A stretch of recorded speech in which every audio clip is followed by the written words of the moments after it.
Écoute attentivement le silence qui entoure tes pensées en cet instant précis. Car ce que tu t'apprêtes à entendre n'est pas une simple leçon, mais une clé capable d'ouvrir les portes de ta propre prison intérieure. Sais-tu que la plupart des êtres humains traversent l'existence comme des somnambules, cherchant désespérément une source de lumière à l'extérieur, alors qu'ils portent en eux un soleil qui ne demande qu'à briller? On t'a menti sur la nature du bonheur. On t'a fait croire qu'il était une destination, un trophée, ou le résultat d'une accumulation de biens et d'honneur. Mais la vérité est bien plus mystérieuse et pourtant bien plus simple. Bouddha disait que le bonheur n'est pas une destination, mais le chemin lui-même. Imagine un instant que ta souffrance actuelle, ce poids que tu ressens parfois dans ta poitrine, ou cette agitation mentale qui t'empêche de dormir, ne soit pas un ennemi à combattre, mais un signal, une vibration qui te murmure que tu es simplement déconnecté de ta véritable essence. Tu es comme un océan qui se prendrait pour une simple vague, terrifié à l'idée de s'écraser sur le rivage, oubliant que même dans le fracas de l'écume, il reste l'immensité insondable et paisible des profondeurs. Aujourd'hui, je t'invite à un voyage au-delà des apparences. Nous allons explorer les 7 piliers de la sagesse bouddhiste qui transformeront radicalement ta perception de la réalité et feront de toi une personne dont la paix intérieure est inébranlable, peu importe la force de la tempête. Avant de plonger dans le premier secret de cette transformation, je t'invite à marquer un temps d'arrêt. Si tu ressens que ton âme cherche des réponses, si tu sens que ce message vibre déjà en toi, sache que tu n'es pas arrivé ici par hasard. L'univers ne commet aucune erreur de synchronisation. Je t'invite à rejoindre notre cercle d'âmes conscientes en t'abonnant à la chaîne Esprit éveillé. Vois cet espace non pas comme une simple chaîne YouTube, mais comme un sanctuaire, un refuge sacré où nous laissons derrière nous le bruit du monde pour retrouver la clarté du silence. En nous rejoignant, tu t'engages envers toi-même à nourrir ta lumière chaque jour. Bienvenue chez toi. Le premier enseignement, celui qui fonde tout le reste, est la compréhension profonde de la nature de l'impermanence. Regarde autour de toi. Les saisons changent, les fleurs fanent pour laisser place aux fruits, les montagnes s'érodent sous l'effet du vent et de l'eau. Rien dans cet univers physique ne demeure identique d'un instant à l'autre. Pourquoi alors cherches-tu à te cramponner à des situations, à des émotions ou à des personnes comme si elles étaient éternelles? Ta souffrance naît de cette résistance au flux de la vie. Tu veux retenir le sable entre tes doigts, mais plus tu serres le poing, plus il s'échappe. Le bonheur bouddhiste commence par l'acceptation joyeuse que tout passe. Quand tu comprends cela, tu ne vois plus la fin d'une chose comme une tragédie, mais comme la condition nécessaire à une nouvelle naissance. La joie devient alors plus intense, car elle n'est plus empoisonnée par la peur de la perte. Tu profites du parfum de la rose, sans exiger qu'elle ne fane jamais. Cette libération est le premier pas vers une paix véritable. Tu deviens comme l'eau de la rivière. Elle ne s'accroche pas aux berges, elle coule, contourne les obstacles avec fluidité et finit toujours par rejoindre l'océan. Ta vie est ce courant. Laisse-le couler sans essayer de retenir l'eau qui est déjà passée. Le deuxième pilier est la dissolution de l'illusion de l'ego. Ce que tu appelles « moi », ce personnage que tu as construit avec tes diplômes, tes blessures passées, tes succès et tes échecs, n'est qu'une construction mentale. C'est un masque que tu portes si souvent que tu as fini par oublier ton propre visage. L'ego est un mendiant affamé qui demande toujours plus d'attention, de reconnaissance et de validation. Il te compare sans cesse aux autres, te faisant croire que tu es soit supérieur, soit inférieur, mais jamais simplement présent. Le bouddhisme nous enseigne la vacuité, non pas comme un vide triste, mais comme un espace infini de possibilités. Quand tu réalises que tu n'es pas tes pensées, que tu n'es pas tes émotions, mais l'espace conscient dans lequel elles apparaissent, un immense fardeau tombe de tes épaules. Tu n'as plus besoin de défendre une image de toi-même. Tu n'as plus besoin d'avoir raison. Tu deviens libre. Imagine que tu es le ciel. Les nuages sont tes pensées. Parfois ils sont sombres et orageux, parfois légers et blancs.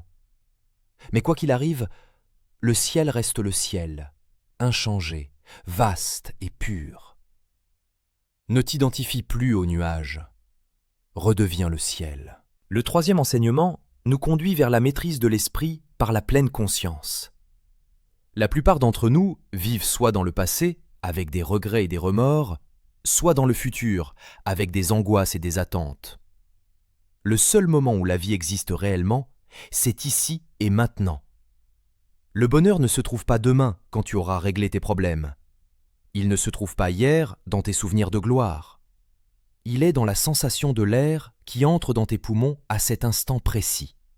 Il est dans la chaleur du soleil sur ta peau, ou dans le goût de l'eau que tu bois. La pleine conscience est l'acte radical de revenir à la maison.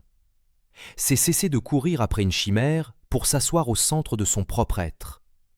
C'est observer chaque pensée sans la juger, comme on regarderait un étranger passer dans la rue. En pratiquant cette présence, tu découvres que la plupart de tes souffrances sont des fictions créées par un esprit qui s'ennuie. En revenant au présent, tu découvres que, dans l'instant pur, tout est déjà parfait. Faisons une pause dans ce flux de sagesse. Si tu sens que ces paroles résonnent avec une vérité profonde en toi, si tu sens que ton énergie commence à s'élever, je te demande d'ancrer cette intention. Écris maintenant dans les commentaires « Je suis lumière ». En écrivant ces mots, tu ne fais pas que taper sur un clavier. Tu affirmes ta nature véritable devant l'univers. Tu participes à la création d'une égrégore de conscience avec toutes les autres âmes qui regardent cette vidéo en même temps que toi. Sens cette connexion invisible qui nous lie.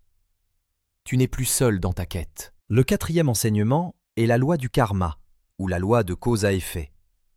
On interprète souvent mal comme une forme de punition divine, mais la vérité est bien plus subtile. Le karma est simplement l'écho de ton propre cœur.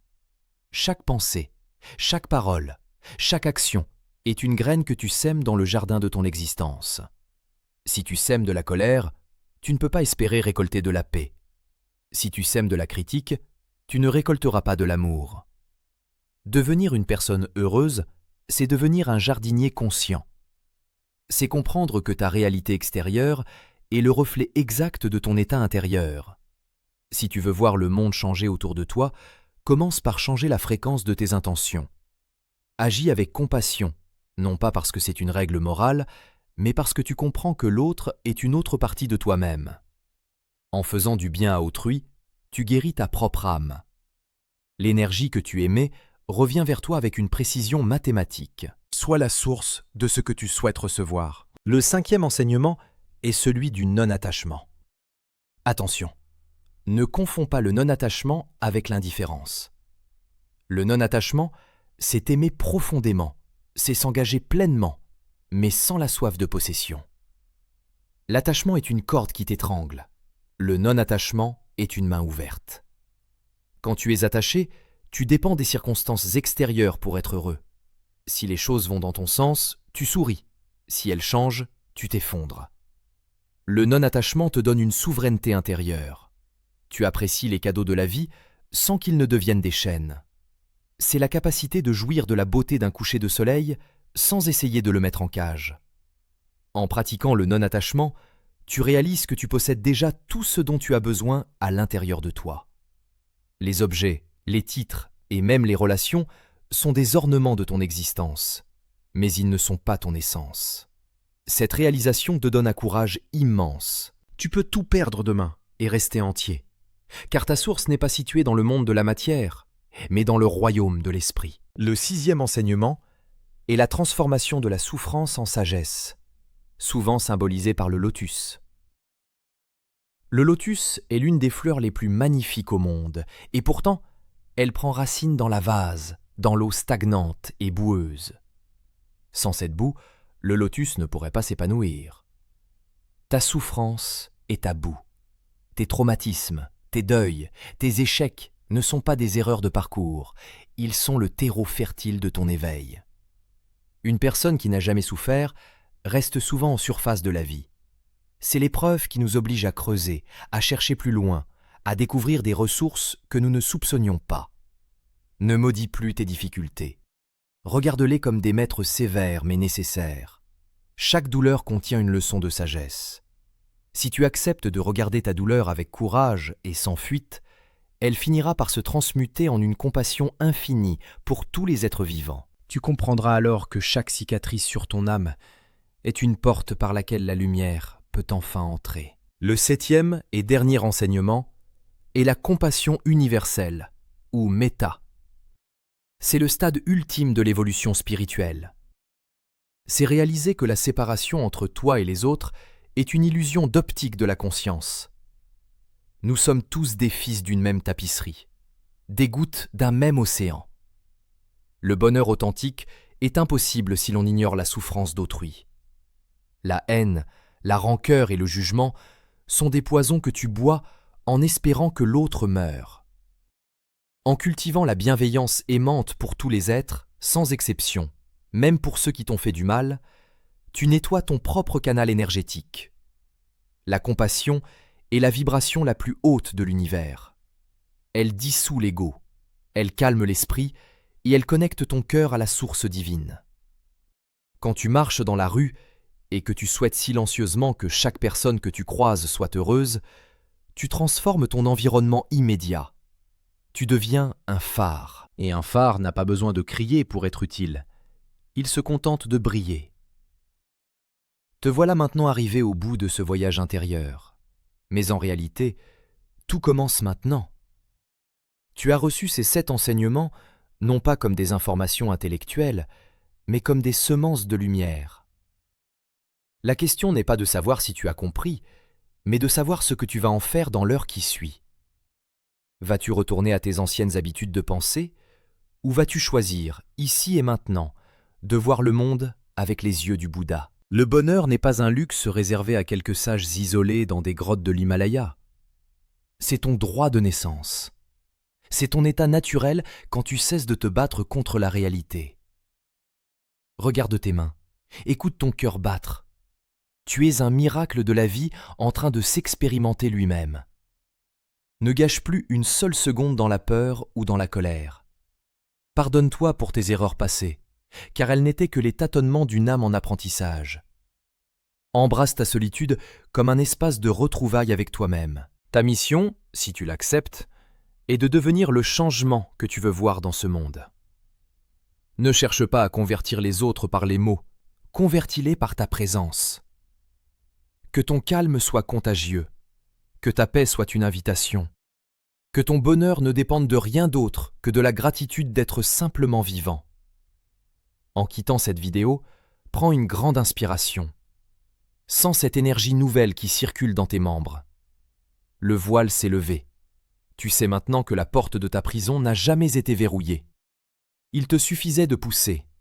Va maintenant, avec cette force tranquille, et marche sur la terre comme si tu embrassais le sol à chaque pas.